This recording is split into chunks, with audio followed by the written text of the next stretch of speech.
Tata consumer products के results आए। Nifty का इकलौता नंबर बाजार बंद होने के बाद आना था, ठीक है, मतलब थोड़ा सा डिसअपॉइंटमेंट आया होगा आय के फ्रंट पे कि आय 9% ही उछली, पर ऑपरेशनली देखो बढ़िया है यार। इबीटा 22% का jump, margins 180 basis points improve होकर 16.1% पे।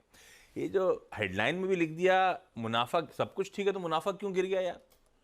और अभी भी स्क्रीन पर दिख रहा है, उसके पीछे सिंपली एक्सेप्शनल्स हैं 216 करोड़ रुपए के। अपन उसको जब एक्सेप्शनल है रिपीट नहीं होगा तो उसे एडजस्ट करो। तो नेट प्रॉफिट बिफोर एक्सेप्शनल्स 46% का जंप है 427 करोड़ रुपए पे, पर रिपोर्टेड प्रॉफिट 27% गिर गया इन एक्सेप्शनल्स के चलते। तो ये कहानी। हाँ, थोड़ा सा फ्रंट टॉप लाइन पर डिसअपॉइंटमेंट, बाकी ऑपरेशनली बढ़िया। ये हो गया पहला नंबर। अच्छा, कोई नंबर मिस हो जाए तो आप बताना। टाटा एलेक्सी दूसरा, बहुत ही कम, मतलब ये कंपनी ग्रोथ प्रीमियम कमांड करती थी। किस बात का? क्योंकि सबसे अच्छी सीक्वेंशियल ग्रोथ, वो ग्रोथ नदार थी। ये स्टॉक दिखेगा भी आपको, जाइए जरा 3 महीने का चार्ट रखिएगा स्क्रीन पे, लपक ठंडा पड़ रहा है। नतीजे देखिए, कांस्टेंट करेंसी में आय 0.6% गिरी, इबिट 4.5% गिरा, ये सब क्यू ऑन क्यू है। मार्जिन 100 बेसिस पॉइंट्स गिरे और मुनाफे में 4.5% का दबाव। पर ये कितना भाव में ऑलरेडी है, देखिए स्टॉक का हाल। तो देख वो अलग बात। नंबर्स कमजोर। नेल्को, NELCO, वो टाटा ग्रुप वाली, कमजोर नतीजे। नेल्को को साल दर साल देखें, आय 0.5% गिरी, इबीटा 12.5% गिरा, मार्जिन 250 बेसिस पॉइंट्स गिरे, और स्टॉक तार से खड़ा हुआ है। लंबी चार्ट छोड़ उठाएंगे तो अब मजबूत है। तो जो देखते हैं नतीजों पे रिएक्ट कैसे करेगा। हालांकि कुछ लोग कहते हैं सीक्वेंशली भी देखना चाहिए, वो भी रख दूंगा स्क्रीन पे आंकड़े। सायंट DLM, साल दर साल आय 30.5% बढ़ी, पर साल दर साल नहीं देखना चाहिए। सायंट DLM पता नहीं है, डिजाइन लेड मैन्युफैक्चरिंग है, इसे तो साल दर साल देखना चाहिए वैसे। खैर, मैं दोनों रखता हूं। आय 30.5% बढ़ी साल दर साल, इवन क्यू ऑन क्यू वैसे 13.25% का जंप है। साल दर साल इबीटा 19% बढ़ा, मार्जिन्स लेकिन 100 बेसिस पॉइंट्स कॉन्ट्रैक्ट कर गए। तो बाकी सब ठीक है, ऑपरेशनली थोड़ी सी दिक्कत वाला क्वार्टर। और साइंट के नाम से क्यू ऑन क्यू नहीं, ये डिजाइन लेड मैन्युफैक्चरिंग कंपनी मुझे लगता है साल दर साल कंपेयर करनी चाहिए, क्योंकि जिन क्लाइंट्स को केटर करते हैं वो सीजनैलिटी उनके साथ होती है। तो साल दर साल तो नंबर्स फीके हैं, मार्जिन्स में भी दबाव है।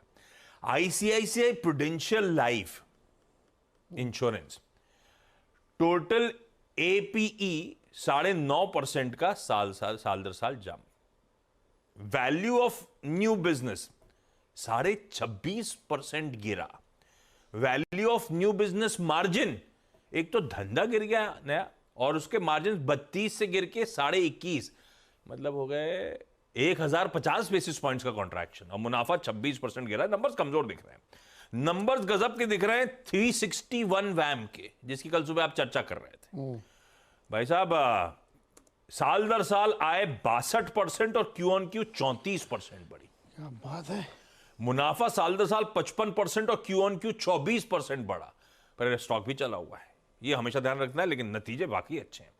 IIFL फाइनेंस, ये कह रहे हैं भाई वो जो RBI का स्पेशल ऑडिट होना था कल से शुरू हो चुका है, हम कोऑपरेट कर रहे हैं। आपको याद होगा वो न्यू गोल्ड लोन्स के डिसबर्समेंट रिलेटेड सवाल उठाए गए थे, रोक दिया गया था वो डिसबर्समेंट, और उसके बाद स्पेशल ऑडिट था। इसका शुरू हो गया, तो मेरे ख्याल से जेम फाइनेंशियल का भी अपडेट आना चाहिए साथ, उनका भी स्पेशल ऑडिट की तैयारी हो रही थी। पूर्वांकरा, वो रियल एस्टेट कंपनी कह रही है मुंबई का एक चकाचक इलाका है पाली हिल, खुद महंगा इलाका है। हाँ, तो ऐसा लग रहा है। वो कह रहे हैं हम रीडेवलपमेंट प्रोजेक्ट के लिए प्रिफर्ड डेवलपर हैं। वो प्लॉट में कितना 2,15,000 square feet available for sale है, उससे कितना कमाएंगे? 2,000 करोड़ रुपए रेवेन्यू आएंगे। अब कमाएंगे मतलब वो तो नेट वाली बात हो गई। ये गोकुलदास एक्सपोर्ट्स अपना QIP क्लोजर कर दिया है। 775 रुपए QIP का इश्यू प्राइस तय, मौजूदा भाव से 31 रुपए नीचे। 2 बोर्ड मीट्स आने वाली हैं। क्राफ्ट्समैन ऑटोमेशन की 27 अप्रैल, 27 मतलब आज 24 हो गया, मेरे ख्याल से फ्राइडे को हो गया, 27 नहीं 27 सैटरडे हो गया। सैटरडे को बोर्ड मीट है भाई। क्राफ्टमैन की फंड रेजिंग है इक्विटी इशुएंस के जरिए। एमी ऑर्गेनिक्स की 26, यानी कि इस केस में फ्राइडे हो गया, बोर्ड मीट है। फंड रेजिंग पर प्रेफरेंशियल इश्यू करेंगे, ये भी इक्विटी फंड रेज करेंगे, इसलिए दोनों इंपॉर्टेंट। अच्छा, एक मिनट, ब्रेक का टाइम हो गया, लेकिन कुछ इंपॉर्टेंट है।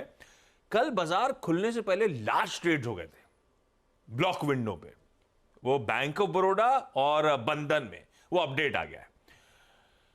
यूरेका फंड है, उसने माल छोड़ा था और सोसाइटी जनरल ने वो सारा माल खरीदा। वैसे ये दोनों के बीच में ट्रेड बहुत सारे स्टॉक्स में हुआ है, पर वो विंडो में हुआ, इसीलिए इसको चर्चा कर लेता हूं। सोसाइटी जनरल ने 3,26,00,000 शेयर्स बैंक ऑफ बड़ौदा के खरीदे, यानी कि यूरेका ने बेचे थे, और बंधन बैंक में सोसाइटी जनरल ने 1,21,00,000 शेयर्स खरीदे। ये वो दोनों